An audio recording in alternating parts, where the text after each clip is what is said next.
So beautiful saris అండి. అసలు quota fabric మీద embroidery work that in Paithani small borders తీసుకున్నారు. చాలా చాలా క్లాసీ లుక్ ఉన్న శారీస్ అనమాట.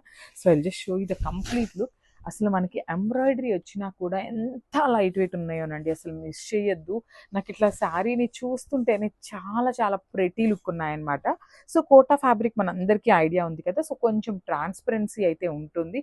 బట్ ఫ్యాబ్రిక్ అయితే లైట్ వెయిట్, ఎంతసేపు కట్టుకున్నా మీకు చాలా హాయిగా ఉండే ఫ్యాబ్రిక్ అనమాట. And middle of the sari అంతా కూడా చూడొచ్చు, ఇట్లా గోల్డెన్ సిల్వర్ కలర్ జరీతో మనకి చిన్న చిన్న పోట్లీ బాల్స్ ప్యాటర్న్ తీసుకున్నారు. అండ్ కింద వచ్చేసి ఇట్లాగండి కైండ్ ఆఫ్ ఫ్లెమింగోస్తో మనకి ఇదంతా కూడా ఎంబ్రాయిడరీ వస్తుంది. I just show you complete embroidery. Backing కూడా చాలా చాలా నీట్ ఉంటుంది. టూ సైడ్స్ వచ్చేసి సిల్వర్ కలర్ జెరీ మీద పైతనీ మునియా స్టైల్లో మనకి బార్డర్ తీసుకున్నారు. అండ్ కమింగ్ టు ద పళ్ళు, అసలు చూడండి cream with baby pink colour combination చాలా చాలా బాగుంది. సో మనకి పళ్ళు బేబీ పింక్ ఇచ్చేసారు. అండ్ బ్లౌజ్ కూడా చక్కగా బేబీ పింక్తోనే విత్ లైన్స్ తీసుకొని కొత్తగా ఇచ్చారండి. మనం ఇప్పటిదాకా చూసిన కోటా ఫ్యాబ్రిక్స్ అన్నీ కూడా ఐదో ఉంటే బుటీస్ ఆరెల్స్ బ్రొకేడ్లో చూసాము, కానీ ఇది వచ్చేసి మనకి లైన్స్ ప్యాటర్న్ తీసుకొని హైలైట్ చేశారనమాట. సో ఇట్లా ఉంటుందండి. So this the complete look.